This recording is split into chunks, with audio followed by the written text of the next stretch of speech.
Bom, meus queridos, a paz do Senhor. Graças a Deus, mais uma manhã de aprendizado da Palavra de Deus. E desta vez nós estamos chegando na última lição, essa lição, a 13ª lição desse trimestre. E nós temos aprendido sobre Jesus e o seu reino, e o reino de Deus, o reino que vem instalado aqui na terra. E é muito maravilhoso ter vocês aqui comigo, para juntos nós conversarmos a respeito da palavra de Deus, a respeito de um chamado que Jesus nos trouxe. É bem verdade que na lição passada nós aprendemos sobre como ser um discípulo de Jesus. E dessa vez, qual que é a nossa função como discípulo de Jesus? Como discípulo, como salvos, nós temos o reino de Deus, nós vamos para o céu.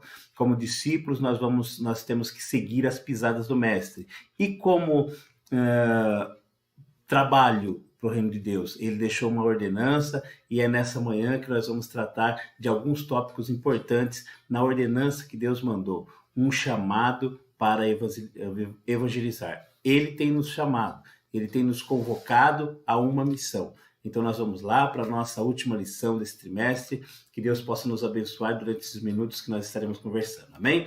Então vamos lá, eu quero que você abra sua Bíblia ou abra sua lição, como queira, em Marcos, no capítulo 16, do versículo 15 até o versículo 18, eu vou ler aqui na minha Bíblia, e diz assim, Marcos 16, o último capítulo do livro de Marcos, a partir do versículo 15, que diz assim: E disse-lhes, ide por todo o mundo e pregai o evangelho a toda criatura. Quem crer e for batizado será salvo, mas quem não crer será condenado. E estes sinais seguirão aos que creem. Em meu nome expulsarão demônios, falarão novas línguas, pegarão nas serpentes, e se beberdes alguma coisa mortífera, não lhes fará dano algum. Imporão as mãos sobre os enfermos e os curarão. Amém? Dessa leitura aqui, a gente já começa aprendendo que Deus nos dá uma ordenança. Jesus diz, ide. Então nós, como discípulos de Cristo, aqueles que temos o conhecimento agora, Jesus nos chamou, aquele chamado para a salvação, o convite para a salvação, como a gente leu ou estudou durante esse trimestre, aprendemos coisas inefáveis sobre o reino de Deus. Que gostoso pertencer a esse reino, um reino que foi instaurado aqui na terra, e agora, com esse amor que nós temos pelo reino, nós temos que fazer algo, e esse algo é o id, né? Então, aqui, Mateus 4:19, vai dizer assim, olha, e disse-lhes, vinde após mim, e eu vos farei pescadores de homens. Até então, esses discípulos que estavam no começo do ministério de Jesus, quando Jesus sai a buscar alguns para trabalhar com ele chega a esses dois irmãos, se você ler todo o contexto de Mateus 4:19, e vão ver que eles estavam trabalhando como pescadores de peixes. Eles estavam ali na beira do mar e pescavam, tinham muita experiência com pescar peixes, mas agora Jesus chama eles para um novo ministério. E o ministério será, a partir daquele momento, pescar homens, e existe uma estratégia, e nós vamos ler durante esse período, tá? Então, Deus escolhe, você me escolheu para essa tarefa especial. Nós temos que entender que a tarefa de evangelização é especial, tarefa de levar boas novas. O que você tem aprendido, o que você se torna desejoso do reino dos céus. É muito bom estar lá, então eu quero passar isso para outros. E é isso que Jesus vem. Ele ele vem nos chamando para que a gente vai levar as boas novas do reino, né? Falar que Jesus cura, que Jesus batiza, que Jesus leva para o céu, que Jesus breve voltará. Então vamos lá. Motivação para o evangelismo. Evangelismo, ou seja, para mim sair e falar desse evangelho, eu tenho que ter uma motivação. E motivação, a própria palavra diz, né? Eu coloquei aqui a etimologia da palavra. A palavra motivação significa o motivo que leva à ação. Qual o motivo que te leva à ação? Tem diversas ações, né? Qual o motivo que te leva à ação de beber água? A água é extremamente necessária, mas o que te motiva a ir ali buscar água, uma água fresquinha lá na geladeira, o motivo que leva a você beber água é a sede. A sede te dá uma motivação e a ação é você se levantar do seu local e ir até ali na geladeira pegar uma água gostosa e beber. Então, da mesma forma, o que me motiva a falar de Jesus? Eu preciso falar de Jesus, eu tenho que falar, é um ID que ele pediu, esse é o motivo que eu preciso, porém, nós temos que entender, e aí eu vou entrar com vocês um pouquinho aqui no primeiro tópico, que é a evangelização, uma necessidade atual, porque todos os dias, e hoje especialmente, né, quando eu falo hoje, não hoje dia, mas esses últimos dias, nós vivemos, né, com a tecnologia, que é muito boa se usada para o bem, lógico, muitas informações. As informações chegam para nós de todas as formas com muita rapidez. Mas quantas vezes nós deixamos essas informações, por ser muitas, somente na superficialidade? E é esse que é o contexto que eu quero falar para vocês. Existe tantas coisas, principalmente vocês, na idade de vocês, agora com muitas incertezas, com muitas ansiedades acerca do mercado de trabalho, acerca de que profissional que eu vou ser, qual que é a carreira, que estudos eu vou tomar. Vocês estão numa encruzilhada de decisões ali, precisam tomar as decisões. E essas decisões serão corretas ou não? Isso tudo acontece e serão corretas se você colocar Jesus como seu guia, o Espírito Santo te guiando em todas as decisões. E para isso você tem que colocar tudo nas mãos dele. A Bíblia fala para nós depositarmos nele as nossas ansiedades, porque ele tem cuidado de nós, ele tem nos direcionado. Mas, voltando aqui para um chamado para evangelizar, a nossa motivação, qual que é a motivação que eu tenho para falar de Jesus? Tantas informações eu tenho recebido, mas e a informação que eu tenho passado? Será que eu tenho passado só informação secular ou eu tenho passado uma informação para a pessoa que está ao meu redor, na sociedade em que eu vivo? Quando eu falo na sociedade em que eu vivo, é no meu local de trabalho, caso você esteja trabalhando, no meu local de lazer, no meu ciclo social, no meu condomínio, lá onde eu tenho contato com outras pessoas. Quais as informações que eu passo? Qual que é a motivação de eu falar da palavra de Deus? Então, eu venho conversar com vocês, vou conversar com vocês acerca de pelo menos 3 ou 4 tópicos que é extremamente importante na nossa motivação, né? Nós conhecemos o caminho e a verdade. A nossa lição diz assim: nós conhecemos o caminho, a verdade e a vida. Nós temos Jesus. Nós temos as boas novas de salvação. Se temos tudo isso, nós temos os bálsamos para aquele que está perdido, né? Ele diz ali, colocarão as mãos sobre os enfermos e os curarão. Nós temos esse poder. Jesus nos deu essa autoridade. E agora, eu tendo tudo isso, o que eu faço com tudo isso que Deus me deu? Ele me deu as boas novas de salvação, ele me deu a salvação, me prometeu o reino. Tem tantas coisas boas que eu sei que vai acontecer comigo. Mas e aí, vai ficar só para mim? Né? Então, sobre esse tópico, eu quero conversar com vocês sobre alguns motivos para evangelizar, para o evangelismo, né? Em Marcos, no capítulo 1, versículo 17, está projetado aí na tela, e Jesus lhes disse: vinde a mim e eu vos farei que sejais pescadores de homens. Antes, pescadores de peixes, agora pescadores de homens. Vinde após mim. A pregação do evangelho, ela envolve pelo menos 3 condições. Vou falar de 3 condições que nós precisamos ter para que tenhamos um motivo para evangelizar. Dá impressão, gente, que evangelismo é para o grupo de evangelismo dos varões, dos irmãos, um grupo que tem formado, mas na realidade não é assim, não é um grupo que precisa evangelizar. São os servos de Deus que precisam evangelizar, os salvos em Cristo que precisam evangelizar. Não é aquele grupo ou missionário. Evangelismo é para missionário. Não é para missionário. Missão de levar boas novas é para todos nós. É isso que nós temos que entender, é isso que nós temos que incorporar para que a gente esteja, através desse chamado, a gente consiga dar resultado, né? E para dar resultado, a gente precisa, primeiro, um chamado para Cristo. Eu preciso entender que esse chamado é para Cristo, é para Jesus. É Jesus que tem me chamado. Porque dá a impressão, ou muitas vezes a pessoa fala assim, o pastor quer, o dirigente da congregação quer que a gente faça evangelismo. Não são essas pessoas estão cumprindo um mandamento, estão organizando grupos, mas o chamado foi Jesus quem deu. O chamado é de Cristo. Cristo Jesus me chamou e por isso eu tenho motivo para evangelizar. Porque não foi qualquer pessoa, foi o meu Senhor, foi o meu Salvador que me chamou. Mas uma coisa muito importante, e aí a maior, talvez a maior delas, é a experiência que eu tenho com Cristo. Qual a experiência que eu tenho com Cristo? A experiência que você tem tido com Cristo.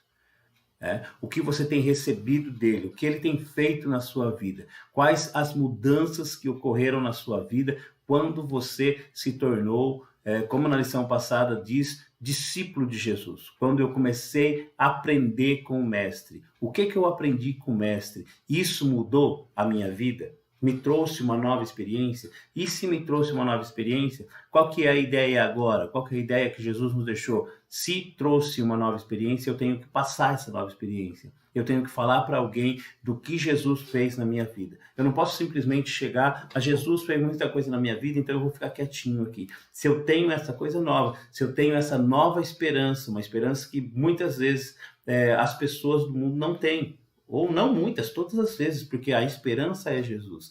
E se nós não temos esperança, nós temos visto aí, por esses dias, né, nesse momento atípico em que a humanidade está vivendo, pessoas se desesperando totalmente, entrando em pânico, sofrendo depressão e tantas outras coisas. Mas nós temos o antídoto para isso. E o antídoto é a palavra de Deus. As boas novas que salva, as boas novas que traz esperança. Mas para isso, eu tenho que ter tido essa experiência. E essa experiência com Cristo é extremamente importante. Então, nós temos que deixar, principalmente vocês, hoje, como a gente disse aqui na atualidade, né, essa evangelização que precisa ser atual, com tantas informações que eu tenho recebido, eu não posso deixar de lado a informação que eu tenho recebido de Jesus, que Jesus é o meu Salvador, que Ele cura, que Ele livra do mal, que Ele vai levar para o céu. Essa experiência, estando comigo, eu tendo essa experiência, não de falar, não de outros, mas de vivê-la, eu passo a ter motivação para evangelizar. Eu posso acordar de manhã e falar assim, eu preciso falar de Jesus, porque eu tive uma experiência tão linda com Ele, estou tendo uma experiência tão linda com Ele, preciso falar dele, Jesus, né? E uma transformação operada por Cristo. Quem eu era e o que eu sou agora, né? De que maneira eu vivia, quais eram os meus pensamentos. Não sei se você de repente nasceu em um lar cristão, já seus pais, quando você desde pequenininho, eram cristãos, mas tem alguns que aceitaram Jesus agora, junto com os pais, junto com a mãe, e de repente você teve uma experiência muito ruim antes de Jesus, e agora você tem uma transformação de vida, sua vida foi transformada, você fazia coisas que desagradavam a Deus, agora você foi chamado, recebeu a salvação, se tornou um discípulo de Cristo, e agora você teve uma experiência transformadora na sua vida. Você tendo isso, você é desejoso de transmitir essa experiência, de falar assim, olha, Jesus transforma vida, porque Jesus transformou a minha. E isso é louvável. E quando você tem isso na sua vida, você realmente tem um chamado para evangelizar e tem um motivo. O chamado Jesus já deixou ali no texto básico que nós lemos. Ide por todo mundo e pregai o evangelho. E evangelho é boas novas de salvação, né? Mas vamos continuar sobre esse chamado para evangelizar, que é muito importante. Eu quero trazer aqui pelo menos 3 exemplos de homens com Deus. Exemplos de homens que tiveram experiência com Deus e que depois eles mesmos externaram e falaram sobre o que eles viveram, né? Então, o primeiro que eu quero comentar com vocês é a experiência de Paulo. Todos nós, leitores da Bíblia, e eu creio que você é leitor da Bíblia, se não é, precisa se tornar um, porque a Bíblia é a nossa regra de fé, né? Em todos os lugares tem regras, tem leis, e a nossa regra de fé, aquela que pauta a nossa vida para que a gente caminhe nos caminhos do Senhor Jesus, é a Bíblia. E quando a gente lê a Bíblia, não tem como não identificar Paulo nas suas cartas, em Atos, quando começa o chamado de Paulo, que experiência que ele teve, né? Se a gente lembrar alguma coisa, eu não vou me estender falando de Paulo, mas a experiência da sua conversão, por exemplo, Jesus aparece para ele e fala com ele, e ele já de pronto, né, aceita Jesus. Que experiência maravilhosa que Paulo teve na sua conversão. Mas Paulo sofreu muito e sofreu pelo Evangelho. Mas a experiência que ele teve com Jesus, a transformação que ele teve com Jesus, ele se tornou um dos maiores pregadores da palavra. Ele fez as primeiras viagens missionárias, o maior missionário, tirando Jesus, que foi o nosso primeiro missionário, deixou os céus e veio aqui na terra para proclamar as suas boas novas, as boas novas do reino. Aí vem Paulo, que é um exímio pregador e é também um evangelizador. Paulo levou o evangelho de Cristo aos gentios, viajou e falou de Jesus. Sofreu muitos açoites, mas teve uma experiência. E aí ele escreve lá em Filipenses 1:21, para mim o viver é Cristo. Ele vive Cristo. E para você, qual que é o sentido do seu viver? O sentido do meu viver é comprar um carro, e eu não estou falando que isso é pecado, não, mas o sentido, a prioridade, qual que era a minha experiência? Paulo disse, para mim o viver é Cristo. Que nós possamos tomar essas palavras para nós. Para mim o viver é Cristo. Para mim estar vivo é falar de Jesus. Para mim estar vivo é poder chegar a alguém e falar que Jesus muda a vida, porque ele mudou a minha vida. Né? E tem outras experiências. Olha só o que Isaías também, aquele que foi o maior profeta do Antigo Testamento, que profetizou 66 capítulos do seu livro, que falou de Jesus 700 anos antes do acontecimento profético. Isaías descreve toda a profecia, que experiência que ele teve com Deus, né? Que boas novas que ele trouxe para nós. E quem lia o Evangelho, não é o Evangelho, né? O livro profético de Isaías, que é considerado o Evangelho do Antigo Testamento, e ele diz assim, olha, o Senhor me deu, Isaías 50, versículo 4, diz assim, o Senhor me deu língua de eruditos para que eu saiba dizer boa palavra ao cansado. Olha que coisa linda, boa palavra ao cansado. Quantas vezes as pessoas precisam de ouvir, muitas vezes as pessoas precisam de ouvir boas palavras. O que tem saído da sua boca? Aí a pergunta vem, o que tem saído da sua boca? A Bíblia fala que de uma mesma fonte, de uma mesma torneira, não pode sair água doce e água amarga. Não tem lógica isso, né? Só pode sair uma. Mas e da minha boca, que é uma fonte? O que tem jorrado dessa fonte? A Bíblia fala que a boca fala daquilo que o coração está cheio. O que tem enchido meu coração? É a palavra de Deus? É a Bíblia Sagrada que tem enchido meu coração? É meditar nessa palavra? Porque hoje, gente, nós temos muitas coisas que podem nos tirar um tempo tão precioso com Jesus, e as informações dos dias atuais, parece que são boas, na realidade,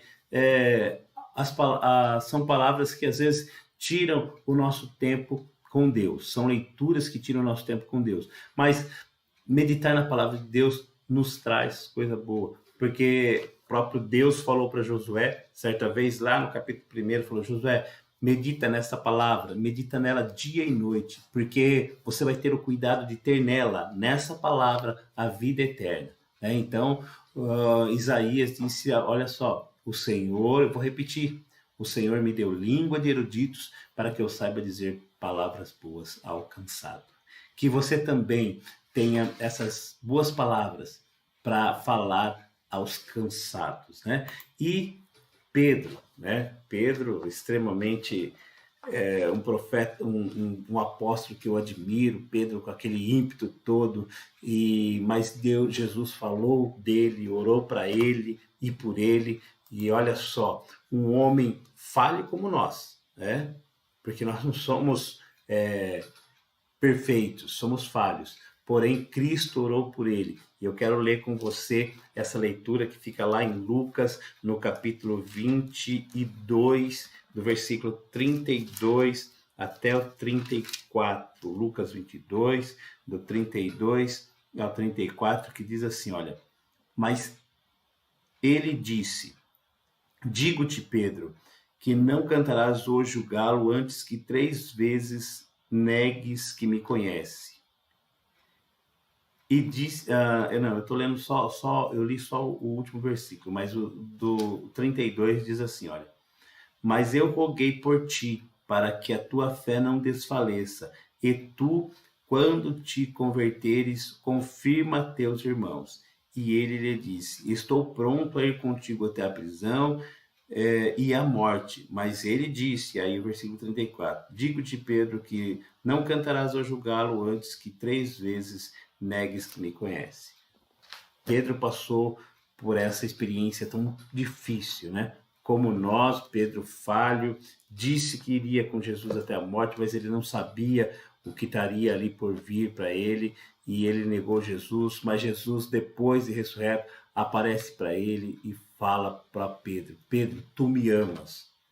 E Pedro disse: eu te amo. E Jesus repete mais algumas vezes, e aí Pedro então entende que Jesus estava falando de coração com ele e fala: mestre, o Senhor conhece o meu coração. O Senhor conhece o seu coração. O Senhor conhece o nosso coração, o coração de mim, o meu coração que fala contigo, né? Sou falho, sim, mas Jesus também intercede por nós. E o que nós temos que aprender, as palavras do Senhor Jesus, seguir esses exemplos de homens que tiveram suas vidas com Deus, homens e mulheres de Deus, né? Nós precisamos ler a palavra e conhecer esses homens. Por isso é maravilhoso meditar na palavra de Deus. Mas vamos lá. Algumas características, e daí eu já estou aqui num pescador de almas, né? Não sou mais um pescador de peixes, mas agora eu tenho algumas características importantes para o exercício do evangelismo. Quais são as características em nós cristãos para o exercício do evangelismo? Eu preciso evangelizar, preciso adquirir algumas características, e essas são importantes. Primeiro, o fato de vivermos inspirados em Cristo. Qual que é a minha inspiração? Quando eu levanto de manhã, o que me inspira? Quando eu vou falar, quando eu for ler a palavra, o que me inspira? Eu tenho que ser inspirado por Jesus. Vivermos a vida inspirados por Jesus. Eu não posso ter qualquer outra inspiração, mas quando eu sou inspirado por Cristo, eu falo desse amor. Então, eu lanço as minhas palavras, que são como redes, e lá na ponta, lá para fisgar, está Jesus, né? Porque amamos ao nosso Senhor. E a nossa incessante disposição por amor às almas. Uma coisa que é extremamente importante. Eu só sou um evangelista, eu só prego a palavra, eu só falo de Jesus. E pregar a palavra, gente, não estou falando de pregar a palavra no púlpito da igreja, mesmo porque a igreja não está tendo trabalho esses dias. Mas não é esse o estilo de pregar a palavra. O pregar a palavra é falar para o meu amigo que Jesus lhe ama. Falar para aquele que está cansado, que Jesus é aquele que alivia o cansaço, é aquele que toma as nossas dores, é aquele que tem um fardo suave, que tem um jugo leve. Então, esse Jesus, né, que nós temos que apresentar é aquele Jesus que alivia as cargas, que muda a vida. Porque a Bíblia fala, eu coloquei aqui no cantinho, Provérbios 11:30 na parte B, fala que quem ganha almas é sábio. Se nós somos sábios, queremos ser sábios, todos nós queremos ser sábios. E a única palavra que Jesus fala que uma pessoa é sábia quando ele ganha alma. E quando ele ganha alma é quando ele fala de Jesus. Mas para isso ele tem que estar inspirado e tem que ter um incessante amor pelas almas, tá bom? Então, gente, eu sou um pescador de almas. Ali foi colocado como uma exclamação. Eu, pescador de almas. Nossa, que beleza, eu pesco almas. E eu quero mudar essa pergunta, colocar um ponto de interrogação. Eu, um pescador de almas? Sou um pescador de almas? Tenho vivido? E aí eu quero que você faça uma introspectiva. Quero que você pense um pouquinho. Nós somos pescadores de almas. Eu tenho pescado almas. Lembra aí, na sua roda de amigos, no seu convívio, você já falou de Jesus para alguém? Alguém está triste, de repente você chegou lá e falou assim: olha, Jesus tem uma solução para a sua vida. Jesus tem uma solução para essa tristeza que tem passado no seu coração. Então, isso... mas tem? Sim. Aí você começa a discorrer as palavras do Mestre. Aí você começa a evangelizar, a mostrar as boas novas do reino, tá? É o amor que nos move a fazer a obra de Deus.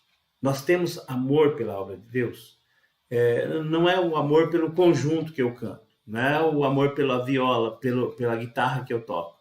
Não é esse tipo de amor. Eu tenho o trabalho lá, gosto do trabalho, toco na banda, canto no coral, canto no grupo de louvor, muito lindo isso daí. Mas eu tenho amor para fazer ou por fazer a obra de Deus. E a obra de Deus é a única, obra de Deus que Jesus deixou para nós, instituída, foi levar as boas novas, evangelizar, ide por todo mundo, nunca esqueça disso, ide por todo mundo, pregar o evangelho a toda criatura, e esse ide é para mim e para você, em tempo e fora de tempo, fale da palavra de Deus, Lá em Eclesiastes capítulo 3, diz que tem um tempo para cada coisa, foi dado um tempo. Mas para falar da palavra de Deus, nós temos que falar a tempo e fora de tempo. Em todo tempo, nós precisamos falar da palavra de Deus. E uma coisa que é interessante, eu, como pescador de almas, precisamos, eu coloquei ali, conhecer a palavra de Deus. É extremamente importante, gente. Nós comentamos agora há pouco sobre a superficialidade de informação com que nós temos recebido e guardado. Mas com a palavra de Deus, isso tem que ser diferente. Eu tenho que meditar na palavra de Deus. Eu tenho que falar dessa palavra com convicção, com conhecimento. Eu conheço a palavra, eu tenho habilidade no manuseio da palavra. Paulo, certa vez, ensinando a Timóteo, ele falou para a gente estar preparados nessa palavra, manejar bem a palavra, porque é dessa palavra que nós falamos e ganhamos almas. É através da palavra do Senhor Jesus que ganhamos almas. É através da minha experiência com Deus, porque daí eu conto a minha experiência e a minha experiência comove o coração. E aí eu entro com a palavra que eu tenho conhecimento. Por isso nós precisamos conhecer a palavra de Deus. Não lê-la de vez em quando, mas estar todos os dias meditando na palavra. Se me falta conhecimento, eu peço para Deus e Ele me dá conhecimento. Mas eu tenho que buscar nessa fonte. E essa fonte aqui é inesgotável. Essa fonte aqui, ela é muito profunda e nós precisamos meditar nessa palavra, tá? Por quê? Porque eu sou um pescador de almas. E sendo pescador de almas, eu preciso manusear bem a palavra da verdade. Assim como Paulo ensinou e ensinou para nós estarmos sempre municiados dessa palavra, tá bom? Um chamado para evangelizar. Vamos continuar falando sobre ser um embaixador de Cristo. O que é embaixador? O embaixador é aquele que representa um país em outro local. Você está fora do seu país de origem, mas você é embaixador do seu país lá aonde você estiver. E nós somos embaixadores de Cristo. Nós somos representantes de Cristo aqui na Terra. E como representante de Cristo, eu tenho erguido a bandeira de Jesus. Eu tenho erguido a bandeira com meus modos, com a minha maneira de viver, com a minha maneira de falar. E sendo assim, eu tenho que semear a palavra. Estar semeando a palavra, levando essa palavra que é a que muda a vida. A palavra de Jesus muda vida. Ela tem poder. A Bíblia é poderosa, A Bíblia, Paulo fala que é mais cortante do que espada alguma de 2 gumes, que chega até a divisão das juntas e medulas e é apta para se discernir as intenções do coração. Então, essa é a palavra que nós temos que falar, porque somos embaixadores, somos representantes de Deus na terra. Não tem uma outra classe de pessoas que são embaixadores de Cristo, mas nós, servos de Deus, salvos por Jesus, conhecendo a palavra, discípulos do Mestre, aprendendo com ele, nós temos razões para falarmos de Cristo. Somos embaixadores de Deus. Agora, quais as razões para falarmos de Cristo? E aí eu repito novamente, a nossa lição gira em torno disso, como embaixadores de Cristo, né? Eu quero ir, mas o que devo fazer? Eu preciso ler a palavra. Quando eu leio a palavra, eu sei que você está acompanhando aí na lição, né? Ele diz assim, eu quero ir, mas o que devo fazer? Eu preciso evangelizar e ganhar almas para Jesus. Mas primeiramente, eu tenho que ter amor por elas. Depois eu tenho que ter conhecimento. E quando eu tenho conhecimento, eu consigo falar com clareza. É um mandamento. Primeiro, razões para eu falar de Jesus. Qual é a razão para eu falar de Jesus? É porque é um mandamento. Pronto. Isso já é ponto pacífico. Jesus mandou eu falar, então eu tenho que falar. O evangelismo é a maior expressão do amor de Cristo. Tá? Se não fosse para falar de Jesus, não teria a expressão. Tanto é que alguns, naquela época, não entenderam e guardaram Jesus para si. Mas veio lá toda aquela perseguição e as pessoas começaram a falar. E você vê no livro de Atos, que é um livro lindo, eu costumo dizer que todos, né? Lógico, nós temos que ler toda a Bíblia, mas leia o livro de Atos e você vai ver como começou o evangelismo aqui na Terra. Como começou a igreja do Senhor, como eles amavam as almas e como eles falavam de Jesus. Eram pregações simples, não eram aquelas pregações eloquentes, mas eram pregações fervorosas, porque pregavam a palavra de Deus com poder. Né? O mundo a passos largos para o abismo. Essa é uma outra razão para mim falar de Cristo. Se eu tenho que falar de Cristo, porque daqui a pouco aquelas pessoas que passam por mim já não estão mais aqui. E um dia, uma palavra que impactou bastante num culto de missões, quando um irmão contou um testemunho e falou assim, se não for eu, é quem que vai falar? Se não for agora, é quando? Então, eu preciso falar, né? A tempo e fora de tempo. Se você tem um amigo, se você tem um conhecido, se você está lá na fila de algum lugar e tiver uma oportunidade, apesar que a fila agora tem um distanciamento, né? Mas mesmo assim, você chega e fala com ele. Fala com seu amigo, fala com seu parente, fala Jesus transforma a sua vida. Pode falar, porque Jesus se encarrega daquilo que você falar, tá bom? Ele diz assim, meu nome, como embaixadores, nós estamos falando no nome de Cristo. Se nós aceitamos a Jesus, se fomos alistados para o exército de Deus, nós temos que falar, né? E podemos falar com toda a convicção, porque quem assina a palavra de Deus para que ela cumpra é o próprio Senhor Jesus. Então, toda a palavra falada de Jesus, tá? Jesus em breve virá. Essa é uma outra razão. Então, pelo menos 4 razões para falar de Cristo. Primeira razão, porque Jesus nos manda. A segunda razão, porque a única expressão, ou a maior expressão do amor de Cristo é falar dele. A terceira razão, o mundo está a passos largos para o abismo. Tem muitas pessoas se perdendo, então preciso falar. E a maior de todas, Jesus em breve virá. Né? Então, gente, para a gente encerrar essa aula, muito sucinta, espero que eu sei que vocês têm lido a lição, mas é importante nós comentarmos e você continue lendo, agora daqui a pouco chegam as novas lições, ou já chegaram, e nós vamos continuar aprendendo com Cristo, tá? Então a conclusão diz assim, como é bom poder saber que Deus nos ama, nos chama de filhos, nos escolheu para uma grande missão. Nós temos que entender a grande missão que nós estamos empenhados, anunciar a salvação à humanidade, levando boas novas a toda a criatura. Falamos de diversos assuntos, então falaremos também da salvação que Jesus um dia nos deu. Fomos conclamados a fazer a diferença no mundo e a ganhar almas preciosas para o reino de Deus. Abraçamos com coragem essa causa. Deus abençoe a todos. Amém? Que vocês possam abraçar essa causa do Mestre. Que nós podemos abraçar, que essa juventude que está vindo, você que faz parte dessa juventude, possa abraçar com convicção a causa do Mestre e anunciar a palavra de Deus, tá bom? Porque Jesus está voltando e nós precisamos fazer algo. Deus abençoe a todos no nome do Senhor Jesus. Amém.